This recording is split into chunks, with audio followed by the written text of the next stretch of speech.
Un témoignage très touchant et qui nous montre un peu toutes les problématiques que vous, toutes et tous, subissez au quotidien et qu'on vous demande, nous, souvent, dans le domaine médical, d'essayer d'améliorer. Et on va voir un petit peu dans quelle mesure ça peut nous aider quand on tente d'améliorer au maximum tout son mode de vie et sa qualité de vie. Et donc, je vais laisser le docteur Nicolas Chevalier et le professeur Achour Schneides vous parler un petit peu de comment optimiser, à quel niveau on peut essayer de tenter d'optimiser sa fertilité et sur quels paramètres ça agit. Je vous laisse donc la parole. Merci, Michael. Merci à tout le monde d'être présent et merci à Merck de pouvoir organiser également ce nouveau webinaire sur un sujet qui nous a amené à beaucoup discuter et échanger entre professionnels également, puisque nous sommes tous concernés au quotidien pour essayer de trouver les meilleures solutions pour les couples. Et avec le professeur Nelly Schneider, on a voulu vous faire une présentation commune clinico-biologique, puisqu'on a l'habitude de travailler ensemble, main dans la main, les cliniciens et les biologistes, pour essayer de voir ce qui était possible et ce qui malheureusement n'est pas possible. Et on va commencer un petit peu par discuter ensemble. Hop, de ce qu'on va constater physiologiquement et qui malheureusement ne pourra pas être modifié ni par vous et ni par les médecins et ni par l'aide médicale à la procréation. Tout simplement, un fait indéniable, c'est les chances de grossesse qui malheureusement, avec l'âge, vont fortement diminuer et ce de façon très injuste chez les femmes, puisque dès 35 ans, la fertilité va s'altérer, comme on va le voir par le fait essentiellement d'un problème de qualité ovocitaire qui fait que ces ovocytes ne donneront malheureusement pas d'embryons de bonne qualité qui auront du mal à pouvoir se développer et s'implanter. Il y a également le phénomène de la réserve en fertilité qui va s'altérer tout au long du temps et de l'âge, puisque la femme naît avec un capital en fertilité. Et donc, on voit que les chances de grossesse dans l'année vont être effectivement plus ou moins importantes en fonction de l'âge, puisqu'on voit que dès l'arrêt de la contraception, dans la première année de vie, on aura 84% de chances de grossesse, mais en l'absence de grossesse après un an d'essai, on va baisser dans l'année qui suit à 49% de chances de grossesse, et qu'en l'absence de grossesse après 3 ans, on voit que les chances de grossesse qu'on va obtenir seront beaucoup plus faibles, mais pas nulles, ce qui est important à préciser puisque l'aide médicale à la procréation n'apportera pas forcément toujours une solution. Donc, c'est toujours important de poursuivre les essais naturellement et même si les chances sont diminuées, il faut savoir que ça peut prendre plus de temps, surtout avec l'âge, mais que c'est important de continuer à essayer. Donc, pour continuer effectivement sur les chances d'obtenir un enfant selon l'âge en début de projet bébé, vous voyez que lorsque la femme est jeune à 30 ans, avec un enfant dans les 4 ans sans AMP, on arrive à 91%. À 35 ans, ça va baisser à 92% et 57% à 40 ans. Ensuite, si on regarde l'âge maximum auquel les couples doivent commencer le projet bébé selon le nombre d'enfants qu'ils souhaitent, si le couple souhaite un seul enfant, à 41 ans, elle n'aura que 50% sans AMP d'avoir un enfant. À 37 ans, elle en aura 75% sans AMP et à 32 ans, 90%. Mais si elle veut 2 ou 3 enfants, et ben on voit que là, il faut qu'elle commence beaucoup plus tôt, à 38 ans, et on sera sur 50% de chances sans AMP. Et si on y associe ensuite l'AMP, on voit que on va gagner un petit peu en temps, mais très peu, hein, puisque ce sera autour de 39 ans qu'on pourra avoir cette chance-là d'avoir 2 enfants. Et pour 3 enfants, on voit qu'on a une différence entre 35 et 36 ans pour avoir un enfant. Alors, cette baisse, comme on a dit, de la fertilité, elle est liée à une baisse physiologique de la réserve en fertilité. qui, en fait, la femme naît avec un capital en fertilité, en ovocytes, et elle va puiser dedans de la puberté jusqu'à la ménopause. Et ce stock d'ovocytes, malheureusement, ne se renouvelle pas et du coup va être utilisé jusqu'à épuisement. Donc on voit par des tests qui sont souvent réalisés, qui sont des tests biologiques tels que l'AMH ou des tests échographiques comme le compte de follicules en trop, que ces tests vont chuter de façon significative avec l'âge, et ce, dès 35 ans, encore plus après 35 ans, et du coup, montrant cette baisse de la quantité en ovocytes au niveau des ovaires. Mais on voit que ça reste une progression qui est linéaire, et que des femmes qui auront une réserve en fertilité qui est assez basse va avoir une diminution plus progressive par rapport à une femme qui aura un stock en ovocytes plus important initialement. Du coup, peut-être que je répète cette diapositive parce qu'on n'entend pas très bien Nicolas. Donc, tout ça pour vous dire que en fonction de l'âge, vous avez les âges qui sont signifiés ici. Quand on regarde donc statistiquement, alors c'est toujours comme ça, on présente, je dirais, voilà, on présente le mieux et le moins bien parce que c'est en fonction des statistiques. Globalement, de toute façon, toutes les courbes vont vers la diminution. Et là, c'est exactement la même chose. Alors, cet AMH, je pense que pour ceux qui ont déjà débuté un bilan de la réserve ovarienne, c'est un examen qui est très souvent, quasi systématiquement prescrit. Et puis aussi, via l'échographie, on va compter les petits follicules ovariens qu'il y a donc dans chaque ovaire. Et là aussi, en fonction de l'âge, vous voyez que toutes les courbes vont vers la baisse. Et donc, il y a des femmes qui ont plus de chance, qui sont ici, puis il y en a d'autres qui sont là. Donc ça, par contre, c'est pas vraiment le fait du hasard. C'est un peu ce qu'expliquait le docteur Chevalier. C'est que quand la petite fille naît, son stock d'ovocytes, il est établi pendant qu'elle était dans le ventre de sa maman. Donc, du coup, alors pourquoi il y a des travaux, mais effectivement, il y a des bébés qui vont naître avec plus d'ovocytes à l'intérieur des ovaires, ou voire moins. Et donc déjà, il y a cette différence dont il faut tenir compte, qui est totalement individuelle. Et puis, il y a cette baisse systématique que l'on regarde, que l'on observe, contrairement à l'homme, qui lui est plus chanceux. Il ne naît pas avec un stock défini, en fait. Les cellules, je dirais, celles qui précèdent la fabrication des spermatozoïdes, elles continuent à se multiplier, et finalement, il y a des hommes, jusqu'à très tard dans leur vie, qui auront des spermatozoïdes, contrairement aux femmes. Diapositive suivante.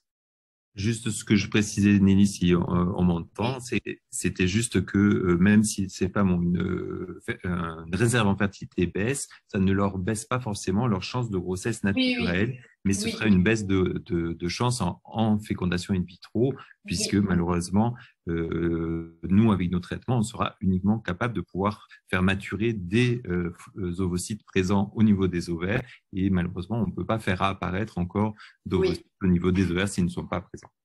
Exact. Donc la prochaine, je crois que c'était moi, donc de toute façon, voilà.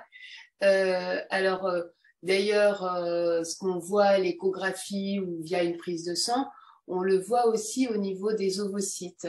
Quand il y a eu pas mal d'analyses ou de scientifiques qui ont montré finalement que lorsqu'on regardait à l'intérieur de l'ovocyte, normalement, on doit avoir...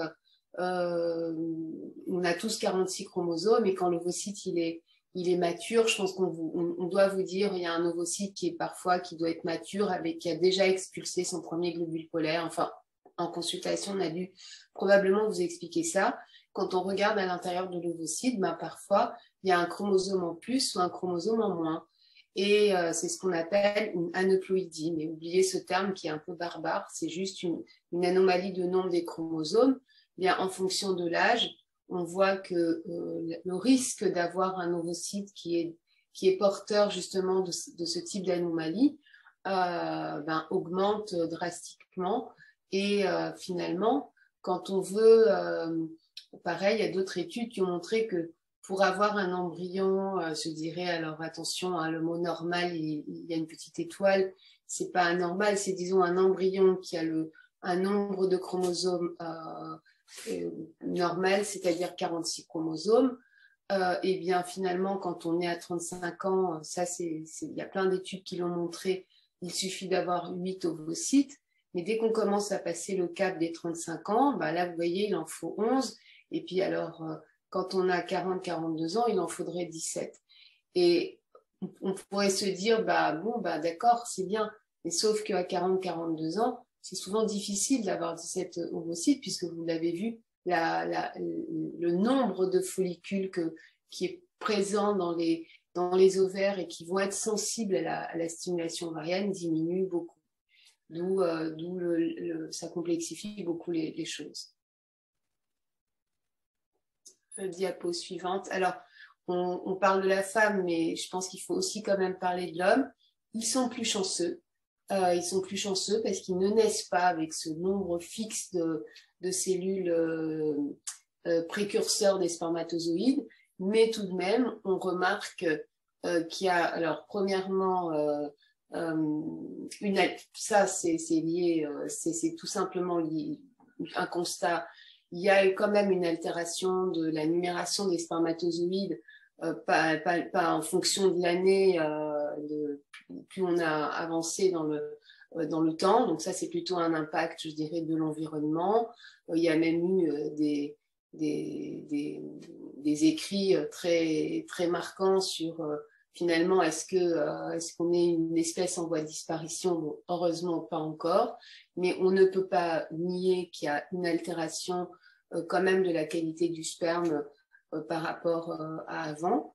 Et là aussi, donc là, c'est sur une autre étude qui a été, ça a déjà été alerté en 92, et puis maintenant en 2013, où vraiment, pareil, on montre qu'il y a une baisse du volume et de la concentration, peu importe, aussi du nombre de spermatozoïdes qui se produit au fil du temps.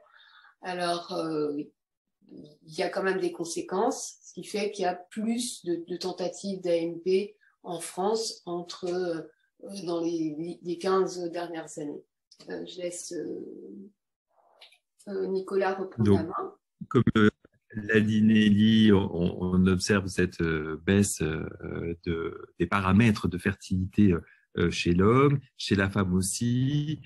On pense que cette baisse de la fertilité est également liée à l'enfant, puisque tout ce que vous allez pouvoir absorber par la bouche, avaler, boire, ingérer ou inhaler, ou se mettre sur la peau, ou qui va être votre environnement quotidien ou quasi quotidien, pourra avoir un effet sur votre fertilité. Et on le sait que tous ces effectivement facteurs qui sont des perturbateurs endocriniens vont avoir un réel impact sur votre préconception et conception au moment du développement de la grossesse. C'est là où effectivement vous allez être le plus une fenêtre de susceptibilité d'être sensible à ces marqueurs. Donc, alors, dans les questions qu'on a eues pour le moment, au sujet du nombre de chromosomes normal, est-ce que cela veut dire que les ovocytes peuvent mener à une trisomie 21, sont écartés d'emblée? Alors oui, en fait, finalement, la trisomie qui est la plus connue, parce que c'est le fait d'avoir 3 chromosomes 21, c'est celle qui est la plus connue, parce que c'est celle qui est, je dirais, viable, où il peut y avoir des enfants. Oui, le risque augmente avec l'âge, ça c'est parfaitement connu. Mais par contre, en revanche, quand on fait des tentatives de fécondation in vitro en France, on ne peut pas faire le diagnostic ces anomalies parce que c'est interdit pour le moment en France, à part via un projet de recherche clinique qui existe en France. Pour le moment, il n'y en a qu'un, il y en a un deuxième qui va sûrement démarrer dans un an. Mais pour le moment, quand on transfère des embryons, on ne peut pas savoir s'il y a une anomalie comme une trisomie 21. Et il y a d'autres trisomies qui existent, hein. C'est juste qu'on n'en parle pas beaucoup parce qu'il y a 23 paires de chromosomes. Il y a la trisomie 22, la trisomie 16 qui donne souvent des fausses couches, ou d'autres types de trisomie, la trisomie 13 ou la trisomie 18. Mais on parle beaucoup de la trisomie 21 parce que c'est la seule qu'on connaît. J'ai vu que effectivement c'était déprimant toutes ces statistiques. J'ai vu ça en remarque. Oui, c'est déprimant. Je suis d'accord et c'est très déprimant pour les femmes parce que on n'a pas finalement on n'a pas les mêmes chances que l'homme de pouvoir procréer plus tardivement. Nicolas, s'il y a d'autres questions, je ne sais pas. Merci Nelly. Du coup, il y avait une question dans l'épidémiologie. Finalement, pourquoi est-ce que, Nicolas, tu as dit que les chances de grossesse se réduisaient après un an d'arrêt de contraception? Ah oui, pardon, je me suis mal fait comprendre. Non, c'était les chances de grossesse après l'arrêt de la contraception qui sont d'un certain pourcentage et vont évoluer après avec le temps. Mais non, c'est juste en nombre d'années. On sait que c'est dans la première année où on a le maximum de chances de pouvoir obtenir la grossesse naturelle. Et ce, quel que soit l'âge, et que ça va prendre un petit peu plus de temps pour les femmes qui ont un âge plus avancé au-delà de 38 ans. Okay. Le karyotype sanguin sur les futurs parents peut-il déjà apporter des réponses sur des difficultés embryonnaires? Alors, je réponds, Nicolas, ou tu veux répondre parce que j'y vais. Je te laisse répondre. Oui.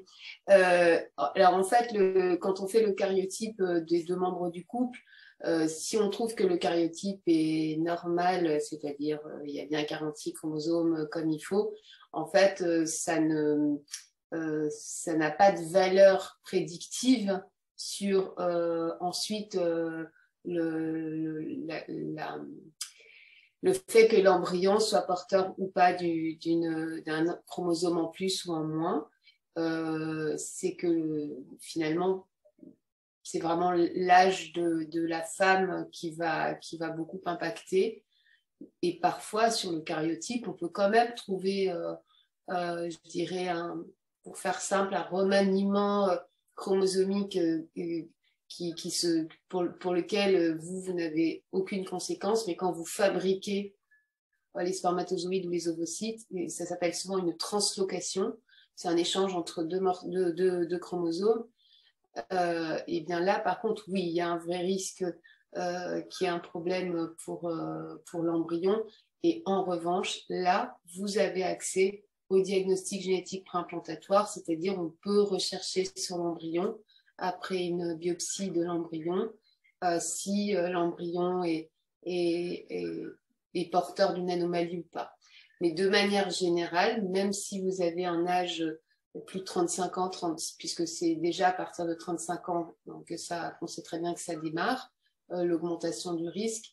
Actuellement, en France, on n'a pas le droit, sauf via un projet de recherche clinique qui est autorisé par le ministère. Et alors qu'il n'y en a qu'un seul en France, réservé justement pour les femmes qui ont entre 35 et 41 ans.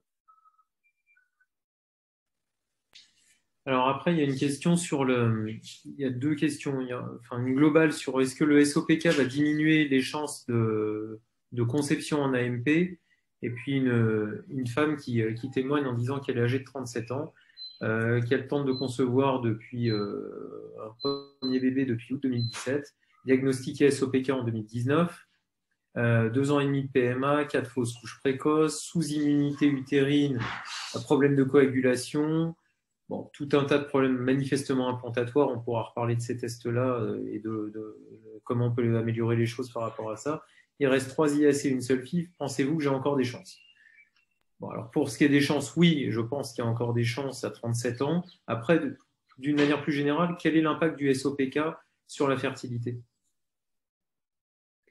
Du coup, le SOPK sur la fertilité va être surtout un impact sur la fertilité naturelle, puisque le SOPK, avec le trouble hormonal, va engendrer un trouble de l'ovulation et l'absence de règles. Donc forcément, une femme qui aura un SOPK avec une ovulation tous les 3, 4, voire 6 mois ou une fois par an, va avoir beaucoup moins de chances de pouvoir s'exposer à une grossesse naturelle sur une année par rapport à une femme qui ovule tous les 28 jours. Donc, ça lui diminue par 3, 4 ou 6 ses chances de grossesse. Concernant ses chances en aide médicale à la procréation, non, le SOPK va pas forcément diminuer ses chances. Il peut y avoir des fois effectivement des troubles au niveau de la qualité de l'ovulation, mais les chances de grossesse pour ces patientes-là avec l'aide médicale à la procréation sont très bonnes.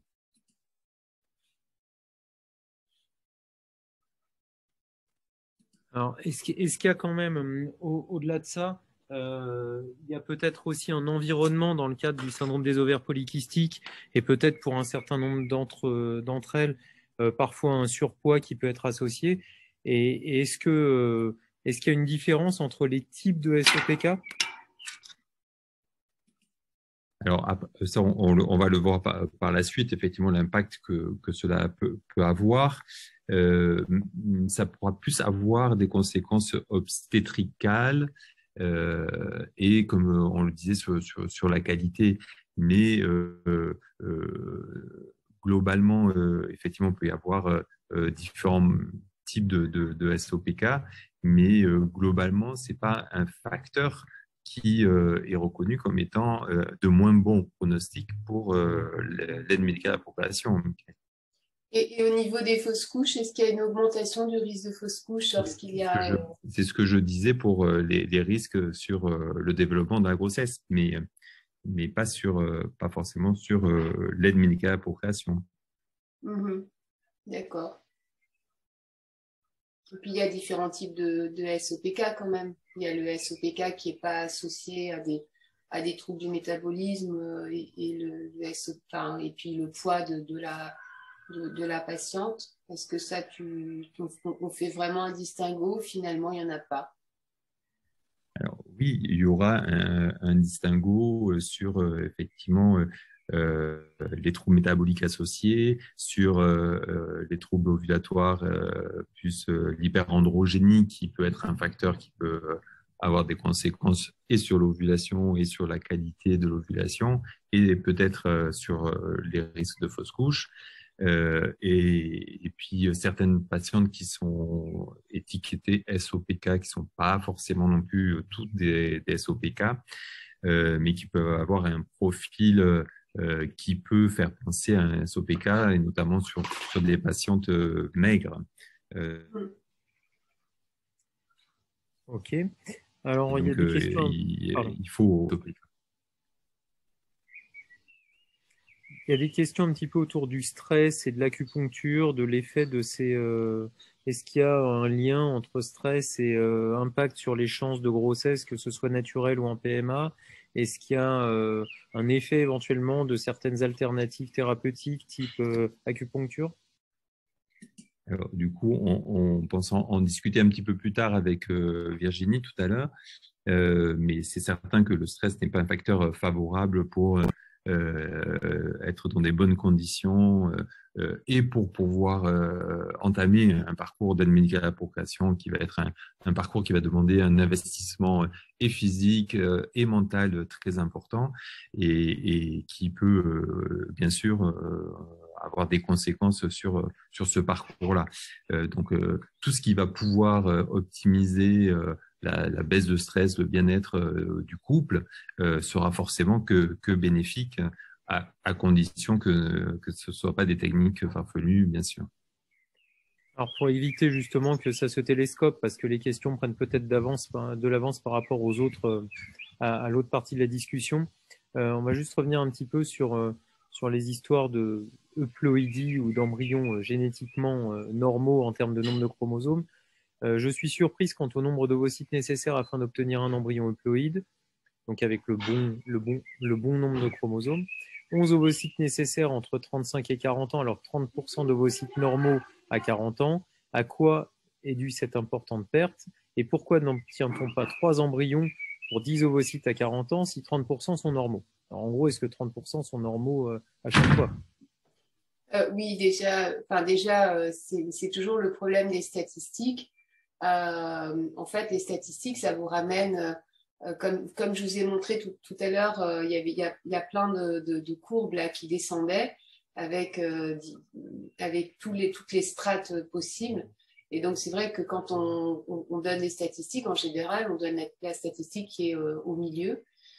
Donc, pour certaines patientes, malheureusement, ça peut être même moins bien que ce qu'on dit, ou pour d'autres, elles ont la chance que ce soit un peu mieux que ce qu'on annonce au départ. Mais finalement, il y a d'autres. Pourquoi est-ce que quand on parle de 10 ovocytes, on n'arrive pas forcément à 10 embryons? C'est que il y a des choses qu'on ne maîtrise pas bien. Quand on met en contact les gamètes, tous les ovocytes parfois ne sont pas fécondés. Et même après, au premier jour, quand on regarde si le nombre d'ovocytes fécondés qui ont été obtenus, parfois les embryons eux-mêmes ne vont pas tous se développer au bout de 5 à 6 jours de culture embryonnaire. Et il y a vraiment un effet entonnoir ou une perte, un effet entonnoir ou alors une perte au fur et à mesure. Il y a des embryons qui vont arrêter de se développer et il y a des embryons qui vont arriver jusqu'au stade attendu, par exemple au 5e ou 6e jour. On appelle ça des blastocystes. Et finalement, chaque couple est un peu unique. Et encore une fois, tout ça n'est pas très juste parce qu'il y a des couples pour lesquels on n'arrive même pas à obtenir un blastocyste et parfois il y a des couples pour lesquels on obtient 4, 5 blastocystes. Donc c'est pas aussi logique qu'on voudrait le dire. Voilà, on peut pas dire avant la tentative, bon vous avez tel âge, il y aura tant d'ovocytes, il y aura tant d'embryons, et puis vous êtes sûr d'avoir un transfert. Et ça, pour les couples qui sont déjà passés, qui ont déjà eu des tentatives de FIV, elles savent très bien que c'est pas vrai. Et concernant même la congélation d'embryons surnuméraires, globalement, il faut savoir qu'on n'est que à 30% de couples qui ont des embryons surnuméraires congelés. Et le 30%, ça montre bien que tous les couples sont uniques et qu'on peut pas donner vraiment de pronostics aussi personnalisés qu'on voudrait. Alors peut-être qu'avec l'intelligence artificielle, on y arrivera, mais pour le moment, ce n'est pas le cas. Et puis, on peut juste dire aussi que ce sont des statistiques sur un ensemble global d'embryons, mais que après, on l'a vu que physiologiquement, à 40 ans, ce sera très difficile de récupérer déjà 10 ovocytes puisqu'on aura une réserve en fertilité qui sera diminuée. Et que après il y a effectivement chaque couple va être différent et va avoir son histoire différente avec des résultats différents.